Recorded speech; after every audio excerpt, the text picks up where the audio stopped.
Hi hello ಎಲ್ಲರಿಗೂ ನಮಸ್ಕಾರ. ಕಾಮನಬಿಲ್ಲು ಕಥಾಗುಚ್ಛ YouTube ಚಾನಲ್ಗೆ ಸ್ವಾಗತ. ಇನ್ನೂ ಯಾರೆಲ್ಲ ಈ ಚಾನಲ್ಗೆ ಸಬ್ಸ್ಕ್ರೈಬ್ ಮಾಡದೆ ಕತೆ ಕೇಳ್ತಾ ಇದ್ದೀರೋ ಪ್ಲೀಸ್ ಸಬ್ಸ್ಕ್ರೈಬ್ ಮಾಡಿ ಕತೆ ಕೇಳಿ. ಹಾಗೆ ನನ್ನ ಈ ಕತೆ ನಿಮಗೆ ಇಷ್ಟ ಆದಲ್ಲಿ ಲೈಕ್ ಮಾಡಿ, ಕಮೆಂಟ್ ಮಾಡಿ, ಶೇರ್ ಮಾಡಿ. ಪದ್ಮಗಂಧಿನಿ ಭಾಗ 66. ದೂರದಲ್ಲಿ ಅವಳ ಮುಖ ಸ್ಪಷ್ಟವಾಗಿ ಕಾಣದೇ ಇರುವುದರಿಂದ ನಿಧಾನವಾಗಿ ಅವಳ ಬಳಿಗೆ ಹೋಗಿ ಆ ಹುಡುಗಿಯ ಮುಖ ನೋಡುತ್ತಿದ್ದ ಹಾಗೆ ಕ್ಷಣವೇ ಅವನ ಹೃದಯ ಸ್ತಬ್ಧವಾದಂತಹ ಅನುಭವವಾಗಿತ್ತು. ಮಂಗಳ ಎಂದು ಕೂಗಿದವನು ಅವನ ಕಣ್ಣನ್ನು ಅವನೇ ನಂಬದಾದನು. ನಶೆಯಲ್ಲಿ ತೇಲಾಡುತ್ತಿದ್ದಳು ಮಂಗಳ. ಕಾಲೇಜಿನಲ್ಲಿ ಮುಗ್ದೆ ಮಂಗಳಾಳನ್ನು ನೋಡಿದವನಿಗೆ ಈ ರೀತಿಯ ಮಂಗಳ ನಿಜವಾಗಿಯೂ ಆಶ್ಚರ್ಯವಾಗಿತ್ತು. ಒಮ್ಮೆಲೆ ಇವಳು ಅವಳಾಗಲು ಸಾಧ್ಯವಿಲ್ಲ ಎಂದು ಹಿಂದೇಟು ಹಾಕಿತು ಅವನ ಮನ. ಹೆಣ್ಣು ಮಕ್ಕಳು ಅಂದ್ರೆ ಹೀಗಿರಬೇಕು ಎಂದು ಎಲ್ಲರೂ ನಿಂತು ನೋಡುವಂತಹ ಹುಡುಗಿ ಮಂಗಳ. ಅಂತವಳು ಹೀಗೆ ವಾಲಾಡುತ್ತಿರುವುದನ್ನು ನೋಡಿ ಅದು ಹೇಗೆ ತಾನೇ ನಂಬುತ್ತಾನೆ ಅವನು? ಒಡನೆ ಅವಳ ಸಮೀಪ ಬಂದು ಅವಳ ಬಾಯಿಯ ಬಳಿ ಸ್ಮೆಲ್ ಮಾಡಿ ನೋಡಿದರೆ ಅವಳ ಬಾಯಿಯಿಂದ ಯಾವುದೋ ಮದ್ಯದ ವಾಸನೆ ಬರುತ್ತಿರುವುದನ್ನು ನೋಡಿ ನಡುಗಿ ಹೋಗಿತ್ತು ಅವನ ಹೃದಯ. ಅವಳು ಹೀಗೆ ತೂರಾಡಲು ಕಾರಣ ಅವಳ ದೇಹಕ್ಕೆ ಸೇರಿರುವ ಡ್ರಗ್ಸ್ ಎಂದು ತಿಳಿದು ಹೋಗಿತ್ತು. ತೂರಾಡುತ್ತಿದ್ದವಳ ಭುಜ ಹಿಡಿದು ಮಂಗಳ ಎಂದನು. ಅವನ ಧ್ವನಿ ಕೇಳಿ ತಲೆ ಎತ್ತಿ ಅವನನ್ನು ನೋಡಿದವಳು, ಆದಿ ಸರ್, ನೀವು ಬಂದಿದ್ದೀರಾ? ಒಳ್ಳೆಯದೇ ಆಯಿತು. ನಶೆಯಲ್ಲಿ ತೂರಾಡುತ್ತಿದ್ದರೂ ಸಹ ಅವಳ ಸುಪ್ತ ಮನಸ್ಸು ಆದಿಯನ್ನು ಗುರುತು ಹಿಡಿದಿತ್ತು. ಮಂಗಳ, ಏನಿದೆಲ್ಲ? ನೀನು ಯಾಕೆ ಇಲ್ಲಿಗೆ ಬಂದಿದ್ದೀಯಾ? ನಿನ್ನನ್ನು ಇಲ್ಲಿಗೆ ಕರೆದುಕೊಂಡು ಬಂದವರು ಯಾರು? ಒಬ್ಬಳೇ ಅಂತೂ ಅಲ್ಲಿಗೆ ಬರಲು ಸಾಧ್ಯವಿಲ್ಲ ಎಂದು ಚೆನ್ನಾಗಿ ಬಲ್ಲವನು ಅವನು. ಸರ್, ಇವರು ನನಗೆ ಒಂದು ಇಂಜೆಕ್ಷನ್ ಕೊಟ್ಟರು. ಆ ಇಂಜೆಕ್ಷನ್ ಕೊಟ್ಟ ನಂತರ ನಾನು ಆಕಾಶದಲ್ಲಿ ತೇಲುತ್ತಿದ್ದೇನೆ ಎನಿಸಿತು. ಅದು ತುಂಬಾ ಚೆನ್ನಾಗಿದೆ. ಮತ್ತೆ ನನಗೆ ಕೊಡಿ ಎಂದರೆ ಅವರು ಕೊಡುತ್ತಿಲ್ಲ. ಪ್ಲೀಸ್ ನೀವಾದರೂ ಹೇಳಿಕೊಡಿಸಿ. ನೋಡಿ ಇಲ್ಲಿ, ನೀನು ಬಟ್ಟೆ ಹರಿದುಕೊಂಡರೆ ಇಂಜೆಕ್ಷನ್ ಕೊಡ್ತೀನಿ ಎಂದರು. ಅದಕ್ಕೆ ನಾನು ಬಟ್ಟೆ ಹರಿದುಕೊಂಡೆ. ಆದರೂ ಇವರು ಕೊಡುತ್ತಿಲ್ಲ ಎಂದು ಅವಳ ಕುರ್ತಾದ ಎರಡು ಭುಜದ ಮೇಲಿನ ಬಟ್ಟೆ ಹರಿದಿರುವುದನ್ನು ತೋರಿಸುತ್ತಾ ಹೇಳಿದಳು. ಅವಳ ಜೀವನವನ್ನು ನಾಶ ಮಾಡುವಂತಹ ಮಾದಕ ವಸ್ತು ಅದು ಎಂದು ತಿಳಿಯದೆ ಇರುವ ಮುಗ್ಧೆ ಅದೇ ಮುಗ್ಧತೆಯಲ್ಲಿ ಆದಿಗೆ ವರದಿ ಒಪ್ಪಿಸಿದಳು. ಅವಳ ಮಾತು ಕೇಳುತ್ತಿದ್ದ ಹಾಗೆ ಅವಳೇ ತನ್ನ ಮೈ ಮೇಲಿರುವ ಬಟ್ಟೆಯನ್ನು ಹರಿದುಕೊಂಡಿರುವುದನ್ನು ನೋಡಿದವನಿಗೆ ಆದಿಯ ಒಡಲಲ್ಲಿ ಸಂಕಟ ಶುರುವಾಗಿತ್ತು. ಹಸುವಿನ ಹಾಲಿಗೂ ಸುಣ್ಣದ ನೀರಿಗೂ ವ್ಯತ್ಯಾಸ ಗೊತ್ತಿಲ್ಲದೆ ಇರುವಂತಹ ಮುಗ್ಧೆ ಅವಳು. ಅಂತವಳು ಇಂದು ಒಂದು ಡ್ರಗ್ಸ್ಗೋಸ್ಕರ ಬೇರೆಯವರು ಏನು ಹೇಳಿದರೂ ಅದನ್ನು ಮಾಡಲು ತಯಾರಿದ್ದಾಳೆ ಎಂದರೆ ಆ ಡ್ರಗ್ಸ್ ಅವಳನ್ನು ಇನ್ನೆಷ್ಟರ ಮಟ್ಟಿಗೆ ಬದಲಾಯಿಸಿದೆ. ಅವಳ ದೇಹ ಈಗ ಡ್ರಗ್ಸ್ ಎಂಬ ಮಾರಿಯನ್ನು ಬಯಸುತ್ತಿದೆ.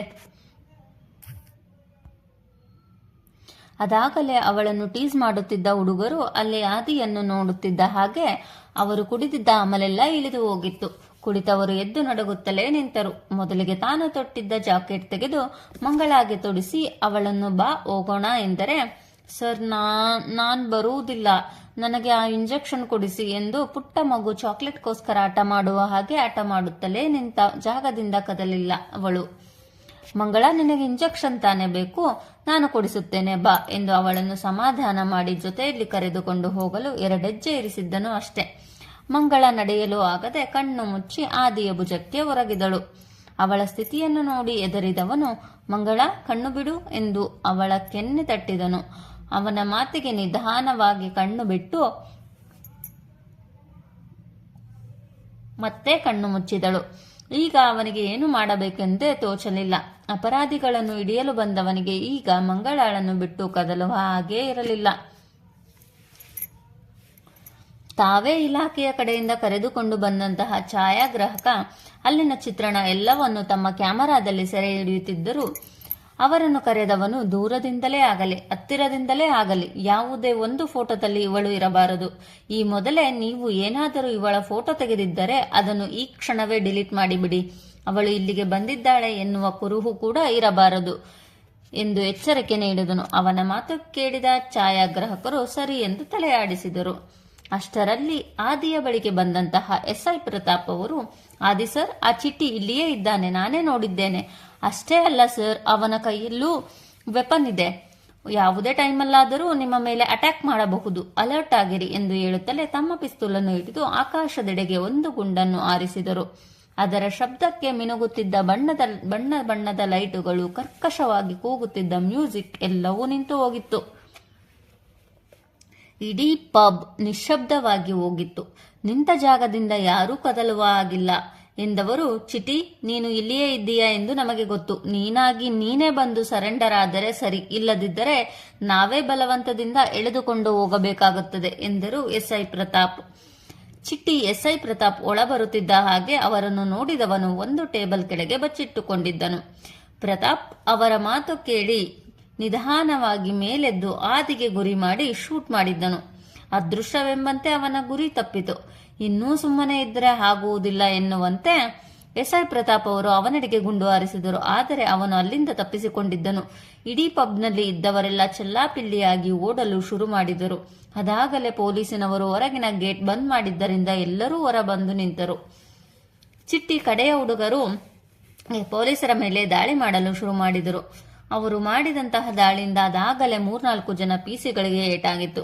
ಪರಿಸ್ಥಿತಿ ಬಿಗಡಾಯಿಸುತ್ತಿರುವುದನ್ನು ನೋಡಿದ ಆದಿ, ಇನ್ನೂ ನಾನು ಸುಮ್ಮನಿದ್ದರೆ ಆಗುವುದಿಲ್ಲ ಎಂದು ಯೋಚಿಸಿ ಮಂಗಳಾಳನ್ನು ತನ್ನ ತೋಳಿನಲ್ಲಿ ಎತ್ತಿಕೊಂಡು ಬಂದು ಜೀಪಿನಲ್ಲಿ ಕೂರಿಸಿ, ಮಂಗಳ, ಕೆಳಗೆ ಇಳಿಯಬೇಡ, ಇಲ್ಲಿಯೇ ಕುಳಿತುಕೋ ಎಂದು ಹೇಳಿ ತನ್ನ ಸೊಂಟದಲ್ಲಿದ್ದ ಗನ್ ತೆಗೆದು ಅಲ್ಲಿಂದ ಹೊರಟಿದ್ದನು. ಆದಿ, ಎಸ್ಐ ಪ್ರತಾಪ್ ಹಾಗೂ ಇನ್ನಿತರ ಪಿಸಿಗಳು ರೌಡಿಗಳ ಜೊತೆ ಒಡೆದಾಡುತ್ತಿರುವಾಗಲೇ ಯಾರಿಗೂ ತಿಳಿಯದ ಹಾಗೆ ಆದಿ ಜೀಪಿನ ಬಳಿ ಬಂದಿದ್ದನು ಚಿಟ್ಟಿ. ಯಾರ ಗಮನವೂ ಈ ಕಡೆ ಇಲ್ಲ ಎಂದು ಅರಿತವನು ಜೀಪಿನ ಒಳಗೆ ಇದ್ದಂತಹ ಮಂಗಳಾಳ ಕೈ ಹಿಡಿದು ಹೊರಗೆ ಎಳೆದಿದ್ದನು. ಆದಿ ಕೆಳಗಡೆ ಇಳಿಯಬೇಡ ಎಂದು ಹೇಳಿದ್ದನ್ನು ನೆನಪು ಮಾಡಿಕೊಂಡವಳು, ಯಾರು ನೀನು? ನಾನು ನಿನ್ನ ಜೊತೆ ಬರುವುದಿಲ್ಲ, ಆದಿ ಸರ್ ಬೈತಾರೆ, ಅಮಲಿನಲ್ಲಿಗೆ ಹೇಳಿದಳು. ಏಯ್, ಬಾಯ್ ಮುಚ್ಚಿ ಬಾ ಎಂದು ಅವಳ ಮುಂದೆ ಚಾಕು ಹಿಡಿಯುತ್ತಿದ್ದ ಹಾಗೆ ಬೆದರಿದವಳು ಆದಿ ಸರ್ ಎಂದು ಕೂಗಲು ಶುರು ಮಾಡಿದಳು. ದೂರದಲ್ಲಿ ಇದ್ದಂತಹ ಆದಿಗೆ ಮಂಗಳಾಳ ಕೂಗು ಕಿವಿಗೆ ಬಿದ್ದಿತು. ಒಡನೆ ಜೀಪಿನ ಕಡೆ ನೋಡುತ್ತಿದ್ದ ಹಾಗೆ ಮಂಗಳ ಬಾಯಿ ಮುಚ್ಚಿ ಚಿಟ್ಟಿ ಅವಳನ್ನು ಎಳೆದುಕೊಂಡು ಹೋಗುತ್ತಿರುವ ದೃಶ್ಯ ಅವನ ಕಣ್ಣಿಗೆ ಬಿದ್ದಿತು. ಹಿಡಿದಿದ್ದ ರೌಡಿಗಳನ್ನು ಅಲ್ಲಿಗೆ ಬಿಟ್ಟವನು ನೆಲದಲ್ಲಿ ಬಿದ್ದಿದ್ದಂತಹ ಅವನ ಗನ್ ಕೈಗೆ ತೆಗೆದುಕೊಂಡು ಚಿಟ್ಟಿಯ ಕಡೆಗೆ ಓಡುತ್ತಲೇ, ಚಿಟ್ಟಿ, ಅವಳನ್ನು ಬಿಟ್ಟರೆ ಸರಿ, ಇಲ್ಲದಿದ್ದರೆ ಈಗಲೇ ನಿನ್ನನ್ನು ಶೂಟ್ ಮಾಡುತ್ತೇನೆ ಎಂದು ಕೂಗಿದನು. ನನ್ನೇ ಶೂಟ್ ಮಾಡ್ತೀಯಾ ನೀನು? ನೀನು ಶೂಟ್ ಮಾಡುವಷ್ಟರಲ್ಲಿ ನನ್ನ ಚಾಕು ಇವಳ ಕತ್ತು ಸೀಳಿರುತ್ತದೆ ಎಂದು ಹೇಳುತ್ತಲೇ ಅವಳ ಕುತ್ತಿಗೆಯ ಬಳಿ ಚಾಕು ಹಿಡಿದನು. ಮಂಗಳ ಬಾಯಿಯನ್ನು ಚಿಟ್ಟಿ ಬಿಗಿಯಾಗಿ ಮುಚ್ಚಿದ್ದರಿಂದ ಉಸಿರಾಡಲು ಕಷ್ಟವಾಗಿ, ಆಗಲೇ ಅವಳಿಗೆ ಉಸಿರು ಕಟ್ಟಿದಂತಹ ಅನುಭವ ಆಗಿ ಕಣ್ಣುಗಳನ್ನು ತೇರಿಸುತ್ತಾ ಪರದಾಡುತ್ತಿದ್ದಳು. ಬೇಡ ಚಿಟಿ, ನನ್ನ ಬಗ್ಗೆ ನಿನಗೆ ಇನ್ನೂ ಸರಿಯಾಗಿ ಗೊತ್ತಿಲ್ಲ. ಅವಳ ಮೈ ಮೇಲೆ ಸಣ್ಣ ಗಾಯ ಆದರೂ ಸಹ ನಿನ್ನನ್ನು ಮಾತ್ರ ನಾನು ಸುಮ್ಮನೆ ಬಿಡುವುದಿಲ್ಲ. ಒಳ್ಳೆ ಮಾತಿನಲ್ಲಿ ಹೇಳುತ್ತಿದ್ದೇನೆ, ಅವಳನ್ನು ಬಿಟ್ಟು ಸರೆಂಡರ್ ಆಗು ಎಂದು ಹೇಳುತ್ತಲೇ ಮುಂದೆ ಹೆಜ್ಜೆ ಇರಿಸುತ್ತಿದ್ದನು. ನೀನು ಗಂಡಸೆ ಆಗಿದ್ರೆ ಶೂಟ್ ಮಾಡು, ನೋಡ್ತೀನಿ. ನಿನ್ನ ಸರ್ಕಾರ ನಿನಗೆ ಕೆಲಸ ಕೊಟ್ಟಿರಬಹುದು, ಆದರೆ ಶೂಟ್ ಮಾಡಲು ಅಧಿಕಾರ ಕೊಟ್ಟಿಲ್ಲ. ನಾನು ಯಾರು, ನನ್ನ ಪವರ್ ಏನು ಎಂದು ತಿಳಿಯದೆ ನನ್ನ ಹಿಂದೆ ಬಿದ್ದು ತಪ್ಪು ಮಾಡಿದೆ ನೀನು. ಈಗ ಇವಳನ್ನು ನಾನು ಕರೆದುಕೊಂಡು ಹೋಗಲೇಬೇಕು. ನೀವೇನಾದರೂ ತಡೆಯುವ ಪ್ರಯತ್ನ ಮಾಡಿದರೆ ಇವಳು ಇಲ್ಲಿಯೇ ಹೆಣವಾಗುತ್ತಾಳೆ ಎಂದು ಹೇಳುತ್ತಲೇ ಮಂಗಳಾಳನ್ನು ಹಿಂದೆ ಎಳೆದುಕೊಂಡು ಹೋಗುತ್ತಿದ್ದನು. ಅಷ್ಟರಲ್ಲಾಗಲೇ ಉಸಿರಾಡಲು ಕಷ್ಟವಾಗಿ ಕಣ್ಣು ಮುಚ್ಚಿ ಪ್ರಜ್ಞೆ ತಪ್ಪಿದ್ದಳು ಮಂಗಳ. ಚಿಟ್ಟಿ ಇಲ್ಲಿಗೆ ಬಂದಿರುವುದೇ ಮಂಗಳಾಗೋಸ್ಕರ, ಅಂಥದ್ರಲ್ಲಿ ಅವಳನ್ನು ಹೇಗೆ ಬಿಡುತ್ತಾನೆ? ಅವನು ಅಷ್ಟು ದುರಹಂಕಾರದಲ್ಲಿ ಮಾತನಾಡಿದ್ದನ್ನು ನೋಡಿ ಕೋಪಗೊಂಡವನು ಇಂದೂ ಮುಂದೆ ಯೋಚಿಸದೆ ಅವನ ತೊಡೆಯ ಭಾಗಕ್ಕೆ ಗುರಿ ಮಾಡಿ ಶೂಟ್ ಮಾಡಿದ್ದನು. ತೊಡೆಗೆ ಗುಂಡು ತಗುಲುತ್ತಿದ್ದ ಹಾಗೆ ಕೈಯಲ್ಲಿದ್ದಂತಹ ಚಾಕು ನೆಲಕ್ಕುರುಳಿತು.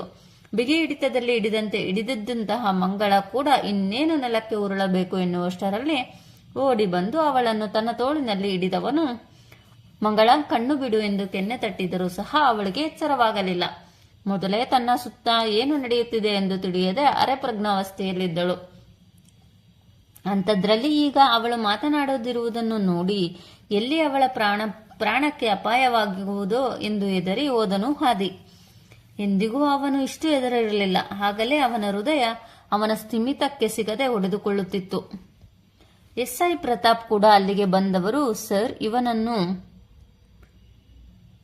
ನಾನು ನೋಡಿಕೊಳ್ಳುತ್ತೇನೆ, ನೀವು ಮೊದಲು ಈ ಹುಡುಗಿಯನ್ನು ಹಾಸ್ಪಿಟಲ್ಗೆ ಕರೆದುಕೊಂಡು ಹೋಗಿ ಎಂದರು. ಪಬ್ ಒಳಗೆ ಬಂದಾಗಿನಿಂದಲೂ ಆದಿ ಅವಳ ಜೊತೆಯಲ್ಲಿಯೇ ಇದ್ದು ಅವಳನ್ನು ಕಾಳಜಿ ಮಾಡುತ್ತಿರುವುದನ್ನು ನೋಡಿ ಈ ಹುಡುಗಿ ಯಾರು ಎಂದು ಕೇಳಬೇಕು ಎನಿಸಿದರೂ ಹಾಗೆ ಕೇಳುವ ಸಂದರ್ಭ ಇದಲ್ಲ ಎಂದು ಸುಮ್ಮನಾಗಿದ್ದರು ಪ್ರತಾಪ್. ಅವರ ಮಾತು ಕೇಳಿದವನು, ಪ್ರತಾಪ್, ಇವನನ್ನು ಯಾವುದೇ ಹಾಸ್ಪಿಟಲ್ಗೆ ಕರೆದುಕೊಂಡು ಹೋಗಬೇಡಿ, ಸ್ಟೇಷನ್ಗೆ ಕರೆದುಕೊಂಡು ಹೋಗಿ ಅಲ್ಲಿಗೆ ಡಾಕ್ಟರ್ನು ಬರ ಹೇಳಿ. ಹಾಗೆ ಏಟಾಗಿರುವ ನಮ್ಮ ಪಿಸಿಗಳನ್ನು ಇಮ್ಮಿಡಿಯೇಟ್ ಆಗಿ ಹಾಸ್ಪಿಟಲ್ಗೆ ಕಳಿಸುವ ವ್ಯವಸ್ಥೆ ಮಾಡಿ. ಇನ್ನುಳಿದ ರೌಡಿಗಳನ್ನು ಹಿಡಿದುಕೊಂಡು ಹೋಗಿ ಸೆಲ್ ಒಳಗಡೆ ಹಾಕಿ ಎಂದು ಹೇಳುತ್ತಡೆ ಮಂಗಳಾಳನ್ನು ಜೀಪಿನೊಳಗೆ ಮಲಗಿಸಿ ವೇಗವಾಗಿ ಜೀಪ್ ಚಲಾಯಿಸುತ್ತಾ ಹಾಸ್ಪಿಟಲ್ ಕಡೆ ಹೊರಟನು. ಧನ್ಯವಾದಗಳು. ಮುಂದುವರಿಯುವುದು.